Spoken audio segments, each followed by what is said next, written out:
I had barely closed the car door when she stormed toward me from the sidewalk. Her hair was wild, cheeks flushed, and anger poured off her like midday heat on asphalt. "You need to stop hurting her," she snapped, jabbing a trembling finger at my face. I blinked. "Excuse me?" "Your daughter," she hissed. "I hear her crying and screaming every day. You don't even try to hide it." Something inside me paused. Not fear. Not confusion. Just a strange, cold stillness. My voice came out steady, too steady. "My daughter's in Scotland. She's studying there." She stared at me, searching for a flicker of doubt, something to confirm her accusation. "I've already called child services," she said with satisfaction, turning on her heel. I turned toward my house. The front door was open. I didn't remember unlocking it. Inside, everything was unnervingly quiet. No hum from the refrigerator, no clock ticking, just a silence that felt intentional, like someone had turned off the soundtrack of the house. I walked through the foyer slowly, eyes scanning. Nothing looked disturbed, but things were subtly wrong. A dining chair was slightly off-center. A glass had been moved to the sink. On the couch, an indentation, too shallow for an adult, lingered, as if a child had been sitting there. I made my way to my daughter's room. It was locked. That wasn't unusual, except I couldn't remember ever locking it before she left. Just like I didn't recall placing a second toothbrush in the bathroom. It was there now, with a pink cartoon handle, still damp from recent use. I stared at it for a long time, too long.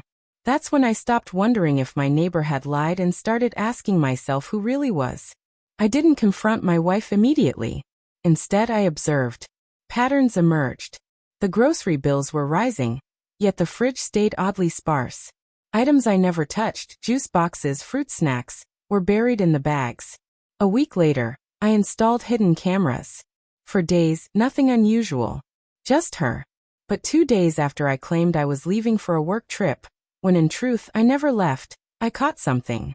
The footage showed a little girl, maybe 6, walking into the house, holding my wife's hand. I'd never seen her before. But my wife treated her like a daughter, smiling warmly, fixing her hair, feeding her, leading her into our daughter's room. The girl sat on the floor and hummed softly while my wife moved around her with familiarity and care. It was as if she belonged. I saved screenshots, faces, timestamps, everything. I combed through financial records, tracked payments, found transfers to a hidden account. On a receipt, I saw a name, Isa Renner. 6 years old. The same name my wife had murmured in her sleep years ago. Back then, I assumed it was nonsense. Now I knew better. The DNA test took 4 days. The envelope arrived without markings, just like I'd asked. I opened it with a scalpel. Something about knives felt too honest. Probability of paternity, 0%. I stared at the result for 13 minutes. Just sat there. Then I printed a second copy and slid it into her favorite mug, the one that said, "Love is patient. Love is kind."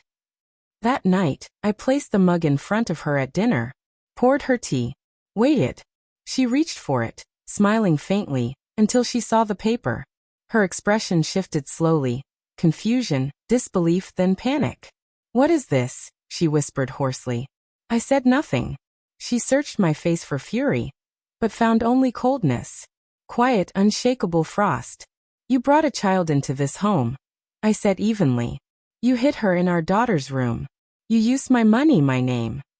She shook her head, mouth opening and closing without sound. "I know everything," I continued. "The birth certificate. The secret payments. All of it." Her face crumpled. She tried to reach for me. I stepped away. "You were pregnant before we ever met, weren't you?" She didn't speak. "You told me I was your first. You told me our daughter was mine." Tears welled in her eyes. "She wasn't," I finished. "And I met her real father. He's been searching for Isa for 3 years." That broke her. She collapsed into a chair, sobbing uncontrollably. I placed the custody reversal documents next to her, along with a card for the police kidnapping unit. Just in case. Now I sleep in hotels. Rooms with white noise and no secrets. We sold the house within a week. She fought the sale.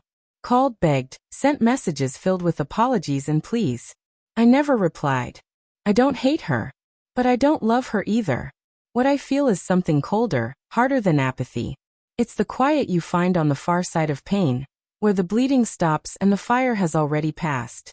People call it closure. I call it the moment you stop pretending. Because the truth is, I didn't lose a daughter. I never had one. And she didn't lose a husband. She lost the illusion that held the lie together. Now she lives with the truth. The one beneath the mask she wore.